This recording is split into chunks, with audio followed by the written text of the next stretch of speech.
Good evening, everyone, and welcome to SocialFlight Live. I'm Jeff Simon. We have such a wonderful and informative show for you this evening.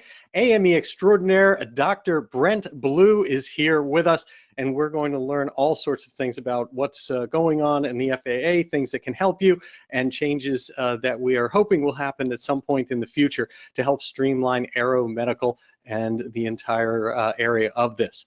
Before we get started, of course, a few things. First of all, as we are always doing here at SocialFlight, we're promoting aviation events. More and more are coming back, and as we were talking with many of the organizers of Young Eagle events, of pancake breakfasts and fly-ins and car and air shows and food truck things.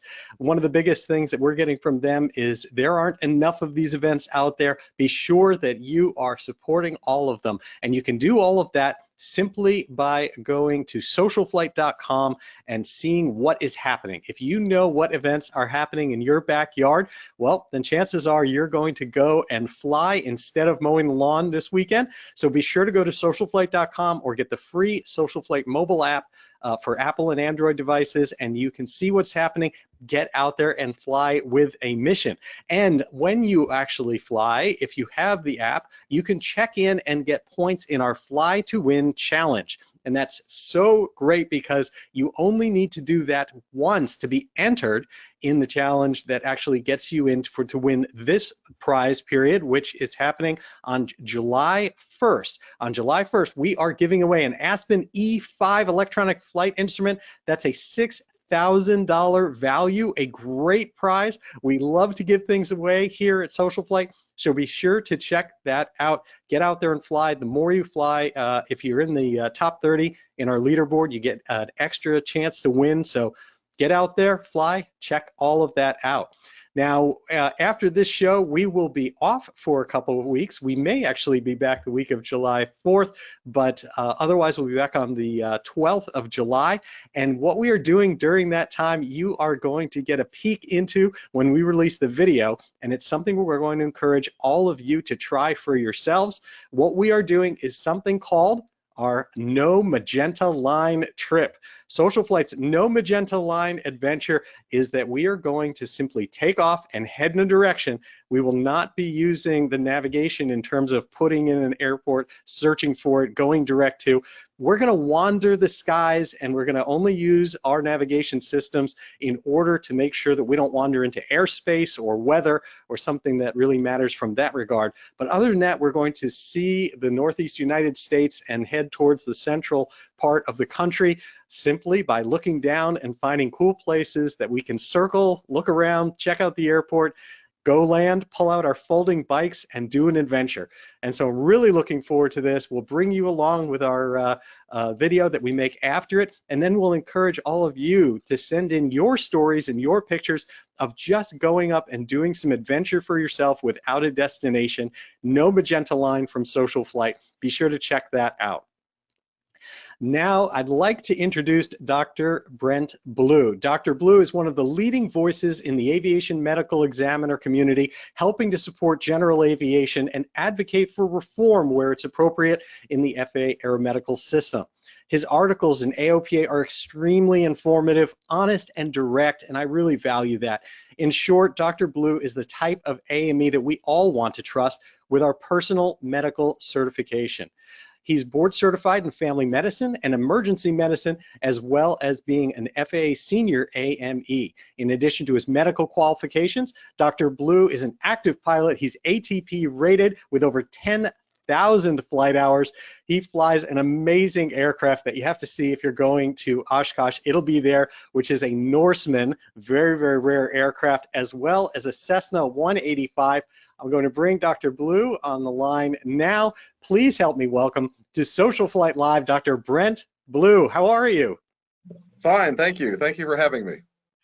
Thank you so much for coming on the show, because I'll tell you, if there is one thing in an area that pilots care about deeply, because it's a vulnerability for all of us, it is certainly aeromedical and their medical certificates. Well, we're all just one aviation medical from being a paraglider. So it's it's one of those things that it can be very scary for pilots, especially if they develop a medical problem between medicals. So it's I mean I can't tell you how frightened some pilots are when they come in to see me. Yeah, your job must have a portion of it that's medicine, a portion of it that's, of course, all of the regulatory side of things and helping that. But you bring up a really good point. A part of it's got to be the emotional support of fellow pilots. Well, it is, and of course, my approach to flight medicals is doing everything I can to keep people in the air. And sometimes pilots do some things that make it a little bit more difficult. Like they'll go into the emergency room with chest pain, and they get discharged because they had some musculoskeletal problem, but they write on their aviation medical that they had a heart attack. Well, that they didn't have a heart attack, so and then we have to explain that away. So it's we try to do our best in explaining to the pilots what they need to put down and how they need to put it down.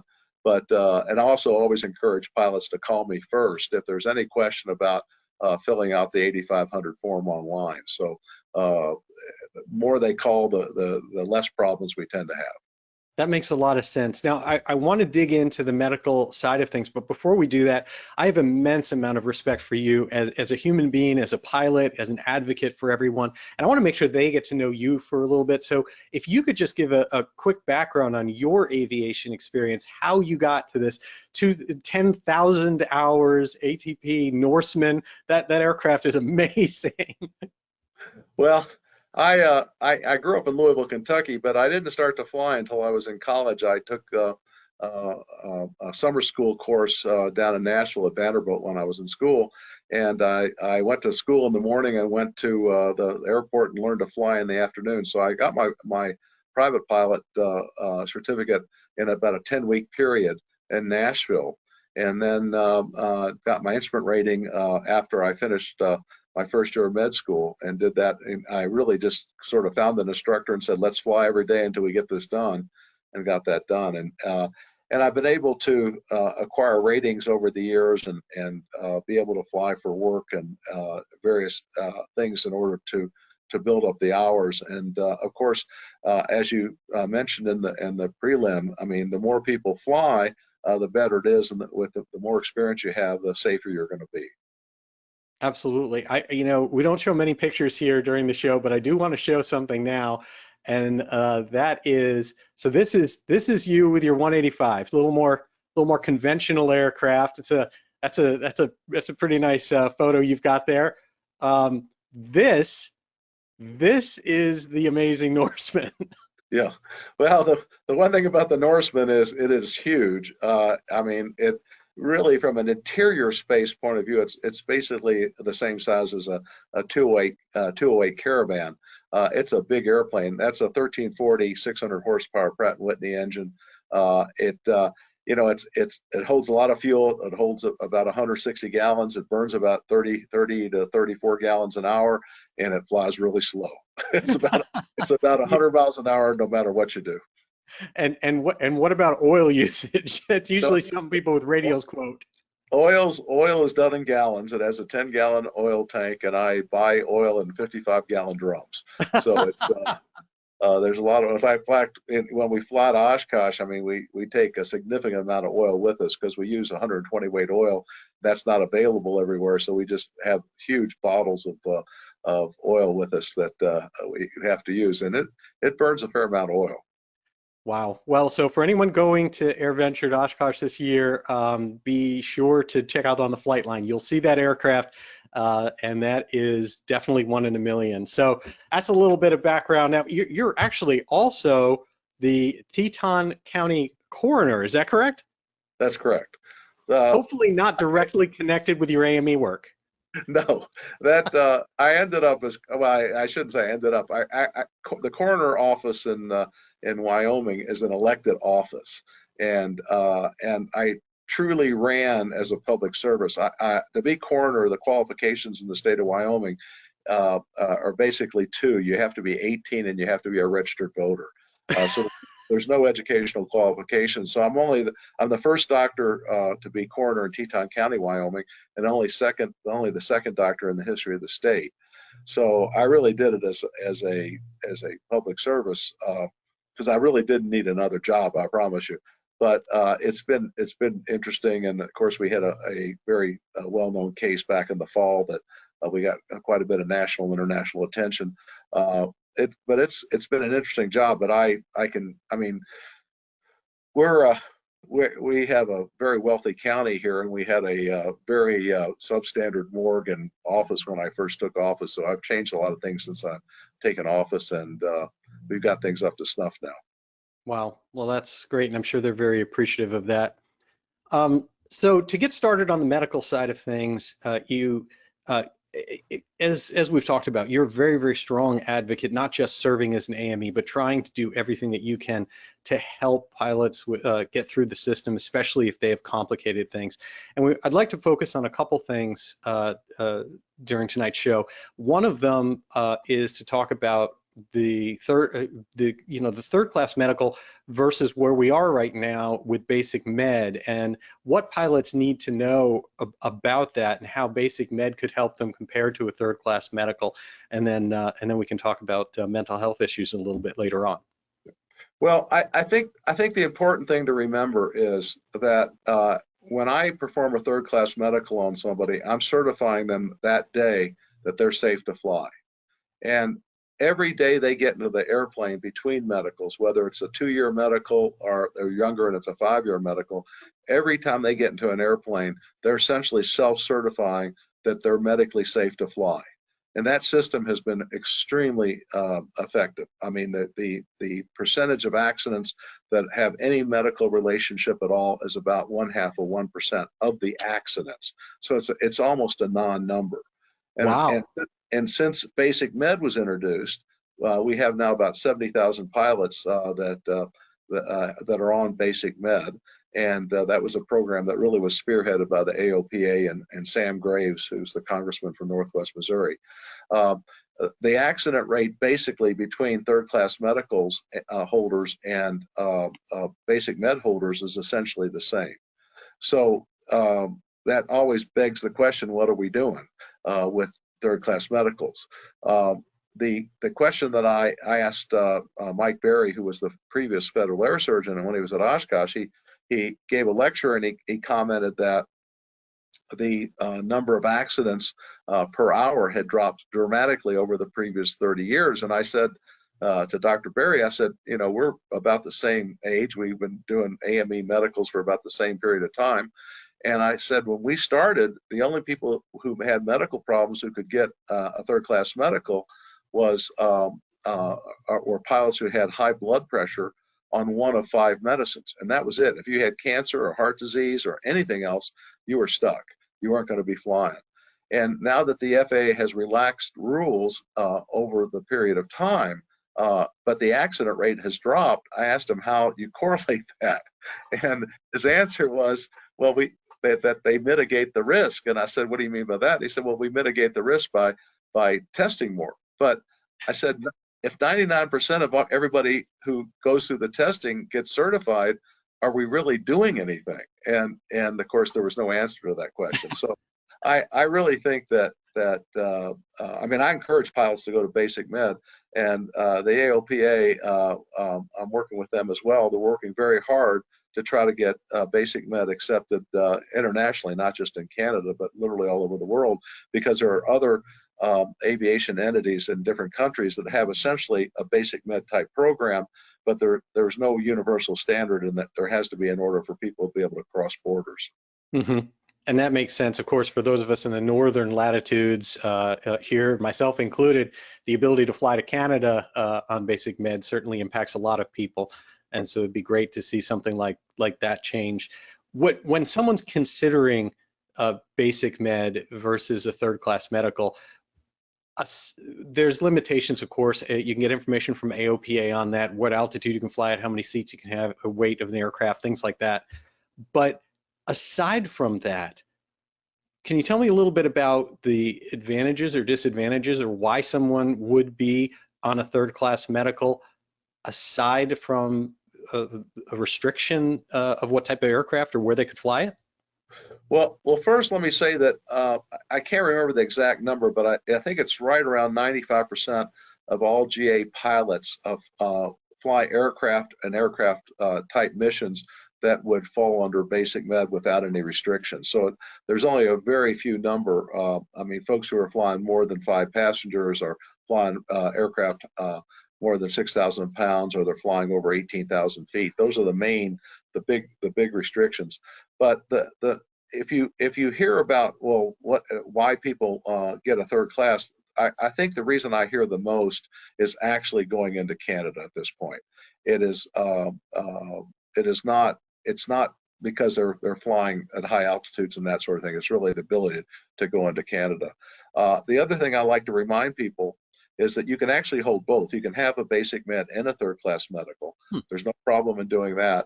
And also, you're not penalized if you go to basic med and then decide 3 or 4 years down the line that you want to go back to a third class medical. There's no penalty in doing that. So the thing is that some of the recurrent, well, one of the reasons I suggest basic med to a lot of people is that they're on special issuances, and they have pretty onerous annual testing that they have to do. That literally costs thousands of dollars and money that is not going to be reimbursed by insurance. And so in those situations, basic med makes much more sense than doing the onerous recurrent testing. And that gets back to my point that I've made multiple times, is that it's very frustrating for me to have a pilot who comes in who may have a world famous cardiologist say he's fit to fly, and then sends his paperwork into to Oklahoma City, and then they say, oh, you got to have this test or this test in order to prove you're safe to fly. And that gets to be a little crazy. Now, I think historically, to understand where that comes from, in the 50s and 60s, when they were really pushing the medical certificates, our ability to diagnose various diseases and various heart conditions and so on was much more limited than it is now. Now we have imaging studies, we have heart catheterizations, we're much better at determining the extent of someone's illness. I mean, we have MRIs to make sure somebody doesn't have metastatic disease in their brain and various things like that.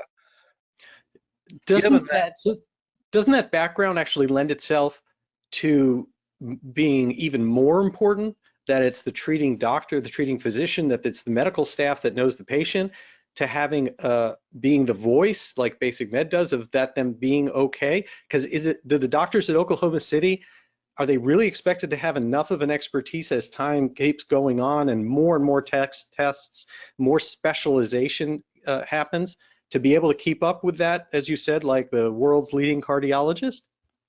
Well, what I was getting to is that the difference between a aeromedical specialist, of which there are very few in the United States, and a physician who's practicing modern medicine in the United States, the difference in their ability to determine whether somebody's fit to fly, that difference has come down to a very, very thin line. And the ICAO regulations for AMEs says that an AME is an aeromedical specialist, but we go initially to a 5-day course, and then we do a recurrent course every 3 years. I don't think that makes us a specialist, and especially for AMEs who are not pilots, because many of them have never flown in a GA airplane. So, but I do think that the ability now to determine what's going on with somebody's heart, what's going on with their cancer, what's going on with their kidney stones, I mean, all these different things that we run into, we are so much better now at determining that with various imaging and testing, that it just doesn't make sense that we have to do so much stuff to satisfy a checklist in Oklahoma City. That makes a lot of sense. I know my FAA folks in Oklahoma City are just cringing when I say that, but it's just the truth. Well, I mean, hopefully they're, at least when they get the information to review, they're trusting the outside expert that's with the patient, that's patient facing. I think one of the biggest challenges is that these decisions are being made largely by people that aren't facing the patient correct, and they have to rely on information from people who are. That's correct. That's correct. And the computerized medical record is fraught with error. and all it takes is one keystroke, and the error is in the record, and it is very difficult to get off. I actually had a pilot who had some sort of hospitalization for a minor surgical procedure, and somehow someone checked a box, and it's very easy to do, by the way, because I've made the mistake myself, checked that he had a narcotic dependency. And to get that off, and it was very difficult, and he had literally threatened the hospital with legal action because there was no documentation of why that diagnosis was on there. And of course, if that diagnosis was sent to Oklahoma City in the medical record, there would have been all sorts of red flags going off. And so when I say it's easy to make that mistake, I promise you it is incredibly easy to add a diagnosis to somebody's record that is totally wrong. And all it has to do with is it has to do with when you're typing in a diagnosis, you may type the first three letters and it gives you a diagnosis. And if you hit return before you think about it, it's listed. And Wow. To get off of there, it takes some work. Wow. You know, the other thing that I've always wondered is there's such a connection with insurance that people go in, they see a doctor, they see a therapist, a counselor, anything, and even if they do not think they have been diagnosed, often in order to be billed, aren't there codes that have to do with diagnoses? Well, there are, and in most situations, the physicians and providers think they're doing the patient a favor by putting as many diagnosis codes in there as they possibly can, because that helps the patient get reimbursed by the insurance company. So they may list obesity, and they'll list all sorts of stuff, and because the more diagnosis, the better the insurance companies tend to pay. But it obviously has a significant impact on the pilot if that record ever goes to Oklahoma City. Right. From a perspective of someone kind of living with a third-class medical versus living with basic med, and you mentioned you can have them concurrently. What are the differences in terms of that self-certification versus what you have to report? Is there a difference when something happens during that time frame? Well, first thing is that there's whether you have a basic med medical or you have a third class medical, you are certifying you are safe to fly when you get in that cockpit. So regardless of the regulations, even if you just have a bad cold, that may be something that you might not want to get into that airplane with, because you may have significant problems with equalization of pressure in your ears or your sinuses. So that self-certification is no different between the basic med program or the third class medical program. The basic med exclusions have to do with neurologic disease, cardiovascular disease, and psychiatric disease. Those are the three big ones. So what that means is if you were to develop a kidney stone on basic med, you would not necessarily need to report that. If you develop a kidney stone on third class medical, you would need to report that and ground yourself until you either got permission from the FAA to continue to fly, or went back to your AME, because kidney stones could come under a CACI clearance, which is conditions AMEs can issue. And by the way, the CACI program, the conditions AMEs can issue, has expanded dramatically since its inception to include a significant number of things that used to be special issuances that now the AME can issue. And the more power to the FAA, the more khakis they can come out with, the better it is. But I mean, you know, AMEs are you know, they're good docs. I mean, I've only run in my entire career doing this, I've only run across a couple AMEs that were not too hot. But you know, the AMEs really should be given as much authority to issue as they possibly can. Absolutely. I mean, that makes so much sense. And the entire spectrum going from Oklahoma City further out to the AMEs and then also out in basic med to the actual personal doctors and specialists that someone's seeing. It seems like the more you empower people out at the patient level, the hopefully the better diagnosis, the better management that you get. Correct. And a lot of people who have third-class medicals will delay care because they are concerned about their effect on their medical, which is a significant issue. So that's really important. I'd like to talk about that for a minute, and I'm really glad that you brought that up. We in aviation seem to have this kind of old, deep-rooted approach of people being supermen. That to be a pilot, you're supposed to be a perfect specimen in every possible way, and above all else, because others are entrusting their lives to you in the air and on the ground. And that's the philosophy at the cockpit of airlines and the military and all of these things. And it seems that we have an environment when it comes to aeromedical that says you can't break down about that. You can't open up and be really open about putting your health first, because you're risking being open about things that could either hurt your career or your livelihood of your passion. Tell me a little bit more about what you've seen over the years and how you think we can improve that to help people's lives without hiding things.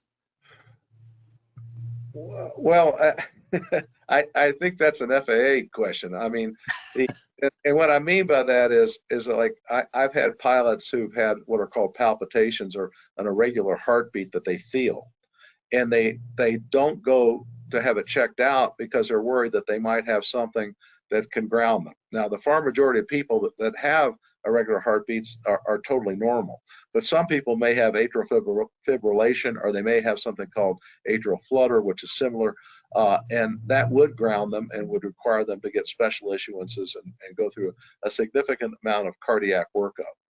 So they will delay that care. Well, the problem, of course, is if you have atrial fibrillation and you're delaying care, you're at a much higher risk of stroke.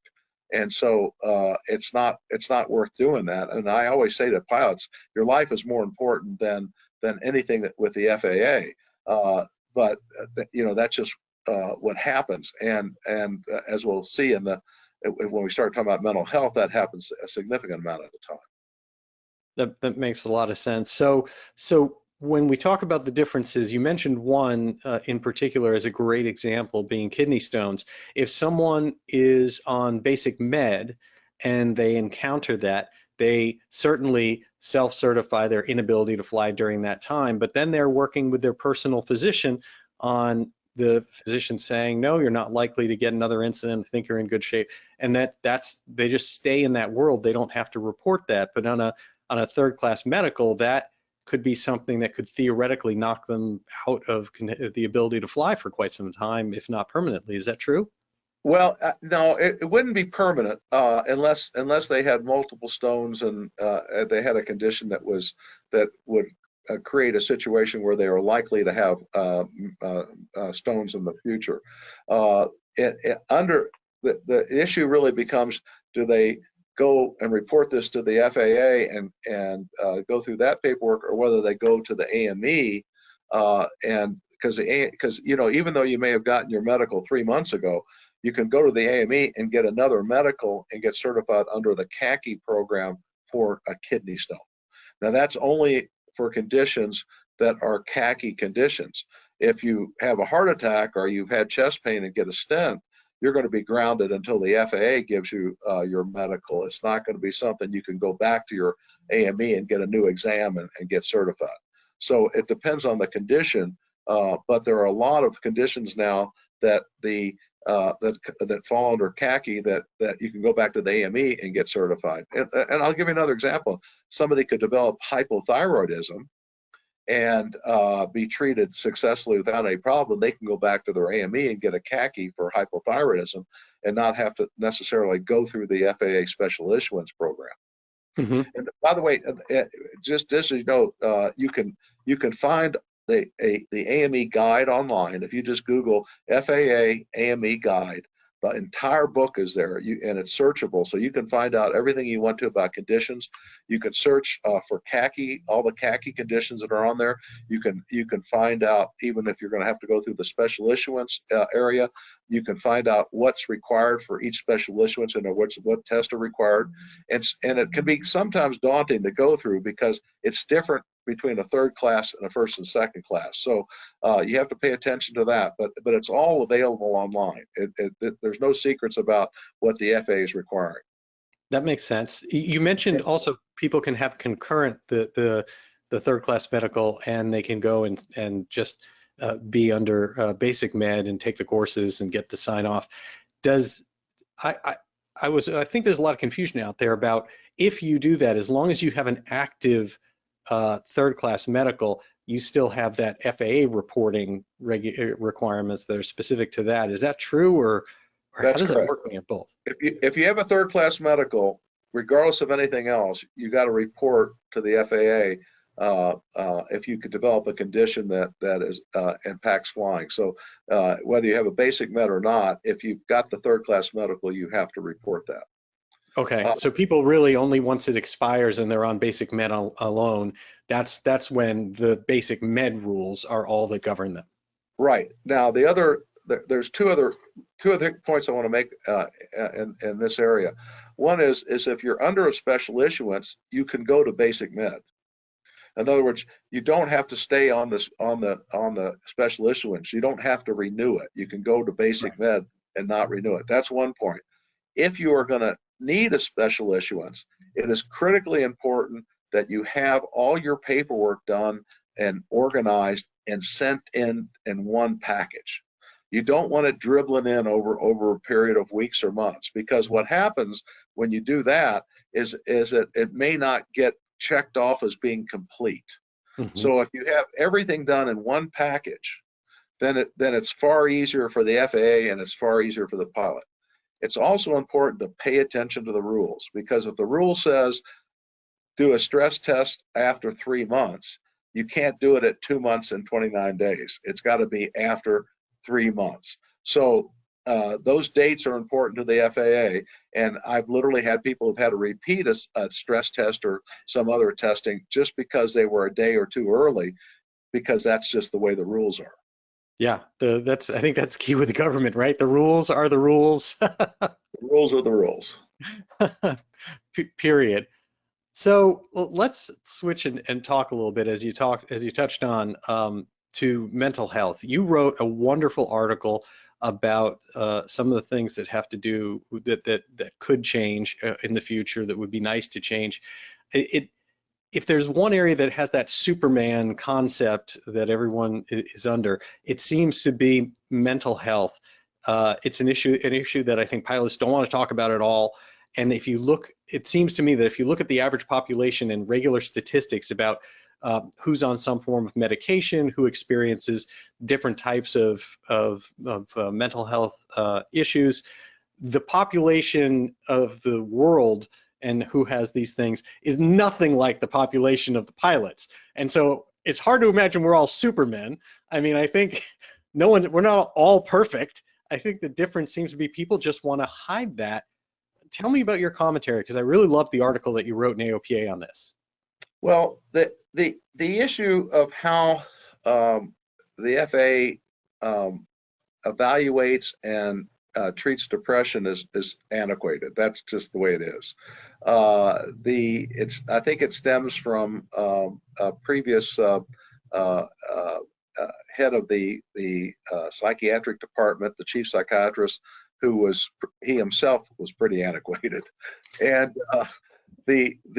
I mean, it gets down to who would you rather fly with? A pilot who is depressed and needs antidepressants, or a pilot who's depressed who's on antidepressants? I mean, that's what it comes down to.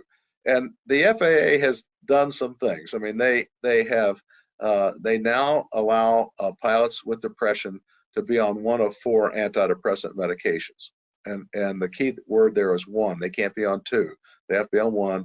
And there's a bunch of criteria and so many hoops to jump through that are just silly. I mean, the cock screen. I've seen those regs. They're painful, and they're they're the oldest medications. They're not up to date with the latest things that people use, and it just seems mind-boggling. It is mind-boggling, and it is really unfortunate. And because of that, as you know, in that article, I asked people to complete a survey. There were 3 questions on the survey, and one of the, I mean, I'm not going to give it away because it's coming out in the August issue of the AOPA, but a significant number of people do not seek mental health care because of their the possible effect on their pilot medical. A significant number of people are taking antidepressants that they've never reported to the FAA, and a very significant number of people feel that the FAA does not handle mental health issues appropriately. So, but they are making some progress. Dr. Northrup, Susan Northrup, who is a GA pilot and the Federal Air Surgeon, just came out at the end of May with some new regs on depression, and what those regs are that if and I'm not going to say this in exact terminology, but if it's been more than 5 years that a pilot has had an episode of depression that was related to a stimulus or a stressor that would make anyone in the general population depressed, and was depressed and treated either with or without medications for less than 6 months, then the AME can issue. If that occurred less than 5 years ago, or less than 5 years before the pilot comes into the AME's office, then the AME has to request the clinical records from treating doctors or psychologists, and the pilot was on medicine for or considered depressed for less than 6 months. Then the AME can issue, but that record has to be forwarded to Oklahoma City to be put in the airman's file. It doesn't have to be reviewed, as I understand it, in Oklahoma City, but has to be put in the file. So, but the problem with that is that if the pilot was on medicine or was considered depressed for more than 6 months, or it didn't occur related to some sort of stressor. What I mean by stressor, going through a divorce or somebody in the family dies or whatever, something like that, then they would still have to go through the normal special issuance process. And it's a tiny step forward, but the FAA has so much further to go. They really do. And I applaud Dr. Northrup for at least making that step. And Dr. Northrup was here on the show. She's wonderful. I'm sure that she's fighting an uphill battle herself in trying to get change in some of these areas. But I mean, I've known people that have had to go through some of this, and the challenges are staggering, absolutely staggering. The process itself is depressing. I mean, I would be depressed if I had to go through that.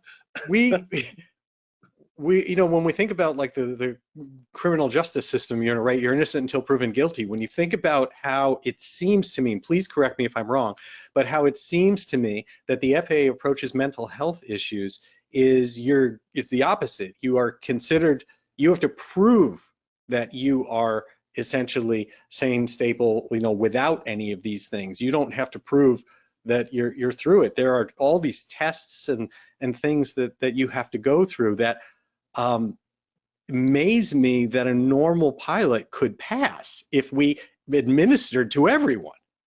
Well, that's correct, but that's not just mental health. That's really almost across the board. The pilot is considered not safe to fly until he or she proves himself safe to fly, and I mean and that's just the unfortunate way of doing things. But I mean, basic med is kind of proven that that the accident rate is no different. That the third class medical may be totally irrelevant, and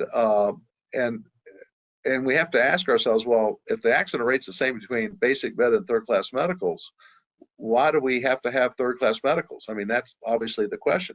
I think it's obviously different for first and second class medicals, because then somebody's being paid to fly.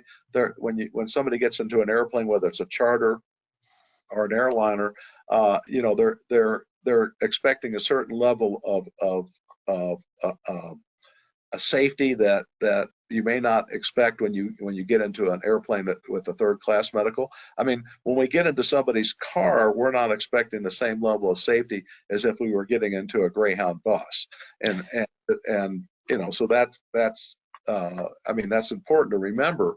But then again, when I talk about, you know, the basic med program, a lot of people like myself who will certify people on basic med, we also certify DOT certificates, Department of Transportation certificates, for people who are driving, you know, 18-wheelers that are carrying, you know, a couple thousand gallons of gasoline.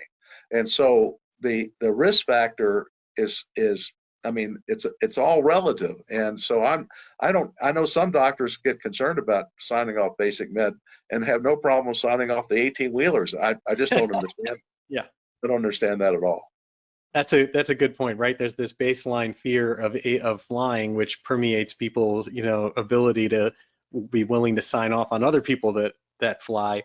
You know, one of the things when you mentioned the difference between third class medical and basic med, mental health does seem to be an area that's treated very different between that, because if you're on, and again, please inform me, but it seems that someone on basic med, if something does happen, if they go through any type of situation, again, they're essentially not allowed to fly while they're on certain medications, but they're still self-certifying, as opposed to the third class medical, where you then have to go through all the hoops you described. That's correct. And now there are exclusions in basic med that you cannot fly, or you can't be certified, and you can't continue to fly under basic med in the psychiatric realm. The problem is that a lot of these things are very subtle, and the way that the physician or psychologist approaches them can be different, because there's not a lot of difference. Well, I shouldn't say it's not a lot, but it can be very subtle, the difference between a minor depression, which would not affect your basic med, and a major depression, which would, or a personality disorder, which is a whole different ballgame, or of course schizophrenia is a little bit easier to delineate. But some of these the criteria, the diagnostic criteria, can be very subtle, and so but you have to remember too, in order to get a basic med exam, you have to have a third class medical first. So, right. So if somebody has an ongoing psychiatric illness like schizophrenia or borderline personality disorder, they're not going to pass their third class medical, so they're not going to qualify for basic med. Right, right. And the thing that you know, a lot of people have to remember is there are some people that shouldn't be in airplanes, and that's just the way it is. But it's actually a very, very small percentage of people who apply for medicals. That makes sense. And you know, as you mentioned, since you do have to go through a medical first before you qualify, this doesn't do anything about the past. It seems to me that basic med is about the future. It's about where you are now and kind of positioning yourself, just like people buy insurance or people set themselves up in different situations, so that you have more leeway. If something happens, you lose a job, something else, you don't have to worry as much about seeking help and what might happen in the system if you have to be beholden to the system. Well, that's correct, but you have to be careful, because there are those three areas: the psychiatric area, the neurologic area, and the cardiovascular area. And there are some very subtle differences, because, for instance, under basic med, it doesn't say cardiovascular problems, it says coronary artery disease. So somebody could conceivably develop atrial fibrillation not on the basis of a coronary artery disease, and they could still stay on basic med. But if they had a heart attack related to a blocked coronary artery, they have to go back and get their third class medical all over again in order to qualify for basic med again. So there are subtleties, and there's a lot of information that's online. There's a lot of information you can get from AOPA's programs, and calling their medical line, and their it's a PPP program, but I can't remember what it stands for. It's not preferred provider, Pilot but protection program. Pilot protection program. Yeah, glad you said that, because I'm one of the people that does that. But Baker will kill me. But anyways, you know, there's a lot of help out there, and And the other thing that's important is you can call an AME and ask for their opinion. Now, if they don't want to talk to you over the telephone, you know, you can make an appointment to see them, or you can call a different AME if you need to do that, or email. I mean, people email me all the time. The other thing is that nothing goes to the FAA unless you hand your 8500 confirmation number to that AME. So in other words, when you go online and fill out the 8500 form, that stays in online in the cloud for, I think it's 60 days. I don't think it's 90. I think it's 60. And after 60 days, it evaporates. So but if you hand that to me and I plug it into the system, it's in the system and I have to submit it, whether you have an exam or not, within 10 days. So now sometimes we can fudge on that a bit if we notify the FAA that we're waiting for some medical information or medical records. But I mean, pilots can call and ask, and they can call and ask anonymously if that's of concern. But they can call and ask, and that's just one of those. I mean, it's important. I can't overemphasize. I'm much more concerned about somebody, living a long life than being able to fly an airplane. You can have somebody that comes in with a real high blood pressure and they can fly an airplane without any problem, but also I don't want them to have a stroke and be drooling out of their mouth for the next 20 years. So, it's important for people to take care of themselves. And speaking of that, and this is one of the things that drove me crazy about the whole COVID thing. Everybody, all the public health people talked about masking and 6-foot distancing and booster shots and stuff like that. They didn't talk about losing weight, getting in shape, and eating right. And when it comes down to flying, those are really critical because especially as the pilot population ages, trying to keep the weight down, which is always hard, staying in decent physical shape, and eating right is critically important. I had an interesting discussion with an older pilot who was talking about, it was one of my lectures when we talked about how old is too old to fly. And we were talking about hydrating while you fly long flights and eating right. And he said, what about power bars? Well, power bars are basically expensive candy bars. They're not real food. And it's time to, pack a meal in a Tupperware thing and eat real food if you're flying long distances, or stopping for lunch instead of doing that 15-minute gas stop and taking off again. So, we're all human beings, and it's important to stay healthy, not just for flying, but for life. That's refreshing to hear. I think, it's interesting because first off, I want to go back to something that you said, which is talking about people opening up to their AMEs. A lot of people, I think, have this idea in their head that AMEs are mandatory reporters, that they can't disclose something to an AME even outside of a medical thing without it going straight to the FAA. So that's not the case? It depends on the situation, but I will tell you the situation I had. We had a commercial balloon pilot who was in a drunk driving accident.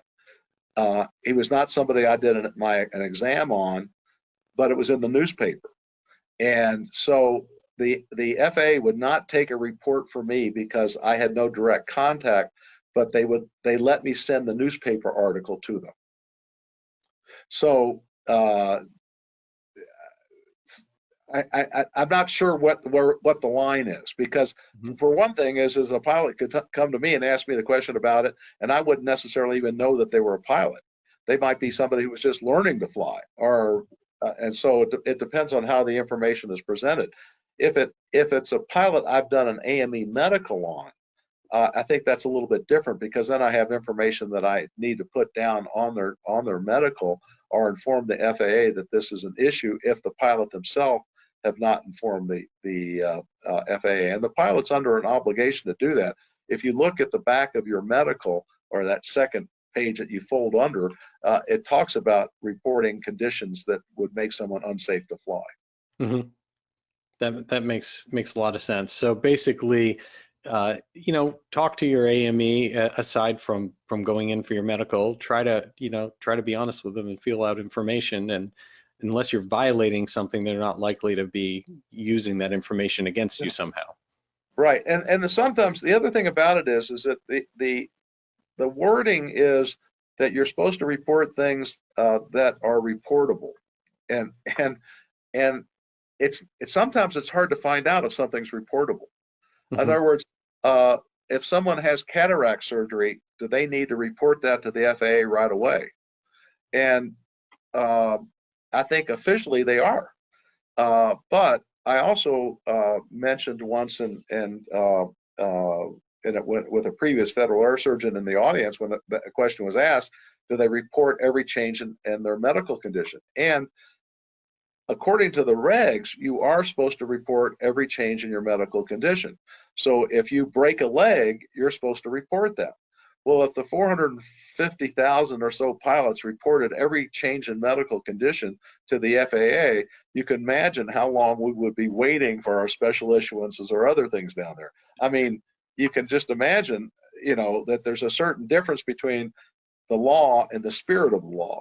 So, or the spirit of the reg. So, I mean, that's what the reg says, is we're supposed to report every change in our medical condition. So you can imagine how that would be impossible for the FAA to tolerate. They would be overwhelmed. It's always amazed me that the fact that the medical form uses how often they use the word ever. That, have you ever had any of these things? Like literally going back, like, tell us about all your surgeries. Literally meaning, if you had a surgery after birth 50 years ago, then that needs to be on the list. I have trouble remembering what happened to me last year. So, to report every dental visit and every eye visit, and I mean, it's literally almost impossible for people to remember those or to have those dates down and so on. I mean, quite honestly, it's not really relevant if, you know, when you had your dental hygiene visit, but officially you're supposed to report that. Mm-hmm. Absolutely. And so, I mean, there's certainly a lot to take in there. You have so I know you've got some advice that are tips for people going into this that can help a lot. You mentioned a couple at the beginning, but what can we all do to help our AMEs, to help ourselves, and not make mistakes that get us into trouble? What's the best way to balance all of this? Well, the first thing is, as I said just a few minutes ago, you know, keeping your weight down, exercising, and eating right. So those are just important that everybody should be doing. But let's say someone has developed high blood pressure. The rules on that are pretty straightforward, and they're supposed to bring in with them a letter from their treating physician that says they're under good control. And if they're on a diuretic, which is a pill that makes you urinate more, or also known as a water pill, they are supposed to have recent laboratory work to make sure that their electrolytes or the chemistries in their blood are not out of whack because of that electrolyte. So bringing that in with them smooths the process dramatically. Mm-hmm. And if someone doesn't know what they need to bring in, they could call the AME first, or go online to the AME guide and find out that information. It's not that hard to find out. I mean, in other words, as the high blood pressure one that I just mentioned, they could go to the AME guide and search high blood pressure or search hypertension, and they will get those answers. Mm-hmm. So that's what really helps the pilot. I mean, the worst thing that I have to tell the pilot is, look, I have to say, look, I can't give you your medical today because I need this information before I can sign it off. And then they go scrambling around and looking for medical records or hospitalization records or whatever. So calling in advance is the easiest, or checking the AME guide online and really finding out what's going to be necessary for that visit. Okay. The other kind of common conditions that people have asked about involve things that they worry about coming up, like cholesterol. Let's talk about, well, is that anywhere on there? No, I mean, cholesterol in and of itself is is not an issue for the FAA, except in some very rare situations. However, if you're on a special issuance for coronary disease or heart disease related to your coronary vessels, your cholesterol is important because not treating it properly is a risk factor. Okay. So, but I hate to harp on this, but you know, if you're 50 pounds overweight, you can take all the cholesterol lowering medicine in the world, and it's not gonna help you. I mean, you may lower your cholesterol, but your life expectancy is significantly shortened by that weight. So there, you know, Americans tend to want a pill to fix everything, and I wish there was a pill that was for exercise, but there isn't one. There's no decent pill for losing weight. It's a matter of just not eating as much and exercising more. But the cholesterol number itself is not an important one. If someone has had a problem with their blood sugars, the hemoglobin A1C, which is a test of what the blood sugar has been for the previous 90 days, can be very important. And the FAA gets very nervous if that number gets up to close to 7. So, and quite honestly, I would get nervous if that number was close to 7. I would say to that patient or that pilot that they need to lose weight and they need to cut out carbs. So that's important. So tell me about that a little bit. So that's where you start talking about pre-diabetes or things like that that people are looking at. What's the FAA's approach to that A1C, pre-diabetes, or actual diabetes? Well, it can be a little complicated, but depending on the laboratory that you're using, 5.7 is the upper limit of normal for hemoglobin A1C. And then 5.8 to 6.4 or 6.5 is considered pre-diabetes, and 6.6 or above is considered non-insulin dependent diabetes. Usually insulin dependent diabetes are like 12, 13, 14, although I've seen non-insulin dependent diabetics come in with those numbers as well. What has happened in over the years is we tend to be more aggressive about treating blood sugars even in the pre-diabetic state or in a state that is known as insulin resistance. Now, being treated like with a drug like metformin, which is one of the medicines that lowers blood sugars, that can be used for the quote-unquote insulin resistance or to lower somebody's hemoglobin A1C, even when they're not diabetic. That is reportable to the FAA, but is not something that would necessarily keep a person from getting their medical or putting them on a special issuance. If they are diagnosed with diabetes, the difference there can be whether they are what is called diet controlled or whether they have to be on medicine. And that makes a difference. Diet controlled meaning that they're losing weight, they're keeping away from carbohydrates, they can keep that hemoglobin A1C down. But if they can't do that and they have to take medications, then they fall into a different criteria for special issuance.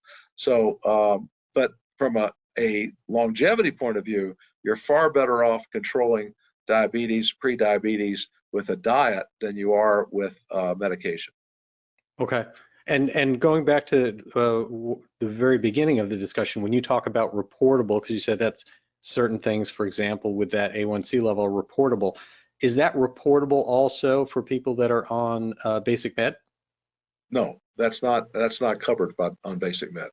So if they develop that problem while on basic med, that's not reportable.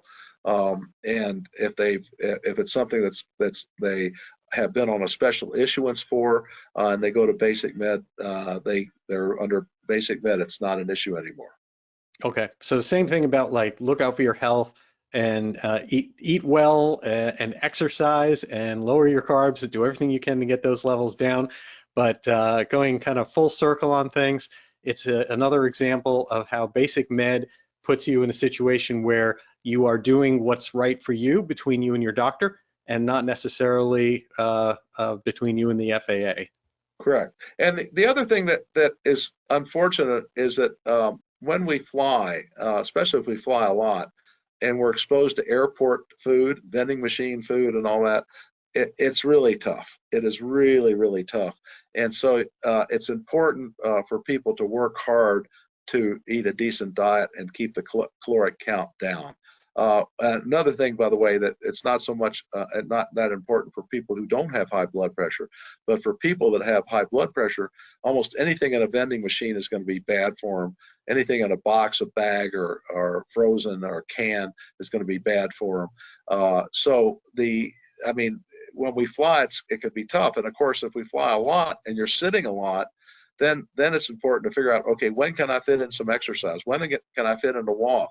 Or is there a way that I can get on a treadmill or an elliptical or hike up a hill in between flights? Or, I mean, so it takes some work. I mean, this isn't easy stuff. It's important to think about it, plan it, and just got to do it. Makes sense, obviously, and words to the wise from a very, very trusted AME to all of us, and of course, a good doctor. Thank you so much, Dr. Blue, for joining us this evening. This has been a wealth of knowledge, and I hope you'll come back on the show in the future, and we can dive into some more questions, because I'll tell you, our comment line has just been rolling and rolling and rolling. Well, thank you very much for having me. It's been fun, and I look forward to doing it again sometime. Absolutely, and of course, to everyone, of course, look out there for that Norseman if you're going to AirVenture. I know I want to go see it. I want to climb in see the inside this time. Anytime. Absolutely. Have a good evening. You take care. Bye-bye now. And to all of you, thank you again for taking another evening of your time to spend with us here at SocialFlight Live. We really do appreciate it and love having all of you on board for this adventure. Speaking of which, as I mentioned, we will be gone for the next week or so on our No Magenta Line trip, leaving at the beginning of next week. So very, very much looking forward to that. That means that there's no show next week, and we'll update you if there will be a July 5th show. But otherwise, we will certainly see you coming back on Tuesday, July 12th, with actor and air show performer Robert Scratch Mitchell, followed on Tuesday, July 19th by Matt Yunkin celebrating Freight Dogs. And then we are all off to AirVenture and hope to see you there. Until next time, thank you again so much for joining us here on SocialFlight Live, and I wish you all blue skies.